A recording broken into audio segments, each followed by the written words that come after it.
Hi, good morning. Happy Friday to you all. I'm Jen Wall. Thank you for joining us. The Arizona Department of Health Services has just released new numbers on coronavirus cases statewide. DHS is reporting 169 people have died, and there are now 4,507 confirmed cases. Those numbers are up from yesterday, when there were 150 deaths reported and 4,234 confirmed cases.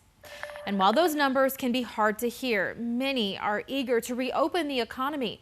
President Trump is calling for it to happen in 3 phases.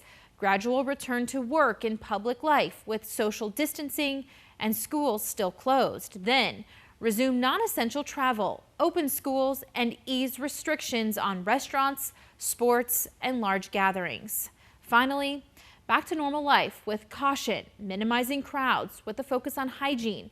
Now, his plan requires each state to show a downward trend in cases over 2 weeks before they can enter phase 1. The president saying it will be up to the governors to decide when all of this happens. And the Navajo Nation is extending its weekend curfew for the rest of the month. The new order comes as the nation sees a spike in cases. 1,042 people in the Navajo Nation have tested positive and 41 have died. The upcoming weekend curfew goes into effect at 8 o'clock tonight and ends Monday at 5 a.m. The curfew does not apply to essential workers. The Arizona Office of Economic Opportunity has released unemployment numbers for March. We jumped 1.5% from February, bringing the total to 5.5%. And that number is expected to go up because the new data does not account for the thousands of jobs lost in the second half of the month when stricter coronavirus restrictions were put in place. And if you're still waiting for that stimulus check to hit your bank account, you are not alone. We spoke with a lot of Arizonans whose checks were sent to the wrong account, closed accounts, or the IRS is saying a check was delivered, but it's nowhere to be found. Now, a Valley CPA tells us it's pretty simple. The IRS is just overwhelmed right now, as you can imagine, working with only half of its usual manpower because of the coronavirus. So unfortunately, the mistakes are to be expected. So he urges everyone to have patience. The IRS is aware and is working to correct the mistakes. In the meantime, many local CPAs are offering free assistance right now. And with the stay-at-home order in effect, domestic violence cases are on the rise worldwide and right here in the Valley. Team 12's Caribe Divine talked with Phoenix Police Chief Jerry Williams, and she opened up about the toll quarantining is taking on victims who are trapped with abusive partners. At one point, I didn't know who I was anymore. Leslie Beatty is a domestic violence survivor. He became just extremely volatile to the point where I was sitting and sleeping in a different room. And it could be a very frightening time for those who are living with an abusive partner. She escaped before the coronavirus pandemic, but many are not as fortunate. We're all more stressed than we've been in a long time. Phoenix Police Chief Jerry Williams is keeping a close eye on the numbers.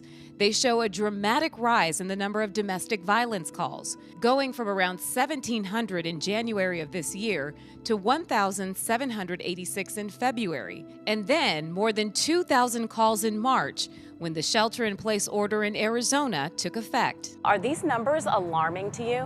Absolutely. Those spikes are increasing and they're very concerning, not just for the Phoenix Police Department, but for the city as well. And in the first 5 days of April, Phoenix police got 393 calls for domestic violence. If those numbers continue all month, we could see more than 2,300 calls this April. Nobody was prepared for this. People are feeling powerless right now. Patricia Clark is the president and CEO of Chrysalis, a Valley nonprofit offering shelter, housing, and treatment for domestic violence survivors. There's a lot of fear out there.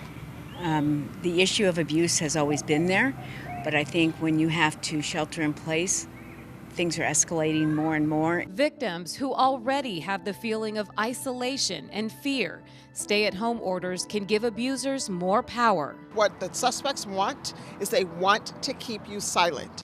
But there is help. You can text 911, and you can also call the National Domestic Violence Hotline at 1-800-799-SAFE.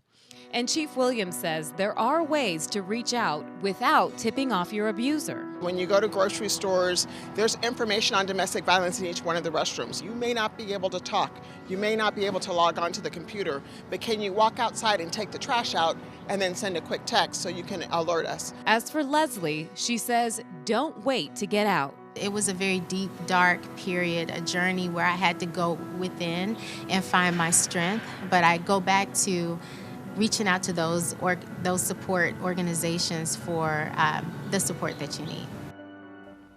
And again, you can text 911 for help, and you can also find resources on the 12 News app. Well, throughout the coronavirus outbreak, the Arizona Cardinals have done their best to help out in our community. The team has hosted blood drives, created a Cardinals carry-out program to help local restaurants, and now the Cards are focusing on helping healthcare workers. This Saturday, they're partnering with Project Cure for a PPE collection drive, and they're asking for unused or unopened packages of these products: goggles, clear face shields, surgical masks, N95 masks, gloves, shoe covers, and hand sanitizer. And the donation drive will be at State Farm Stadium this Saturday from noon until 4 p.m. And some good news for sports fans. We need this right now. Excuse me. The PGA Tour says they plan to restart the season at the Colonial Tournament in Fort Worth, Texas on June 11th. Now, fans will be kept away from the tournaments for at least the first month. And I'll be looking to see how ratings are for that. Pretty sure everybody will be watching. Well, let's go ahead and take another look at the totals of coronavirus cases just released by the Arizona Department of Health Services. DHS is reporting 169 people have died, and there are now 4,507 confirmed cases. Those numbers are up from yesterday when there were 150 deaths reported and 4,234 confirmed cases. And taking a closer look at the numbers here in Maricopa County, according to the County Health Department, there are 2,385 confirmed cases.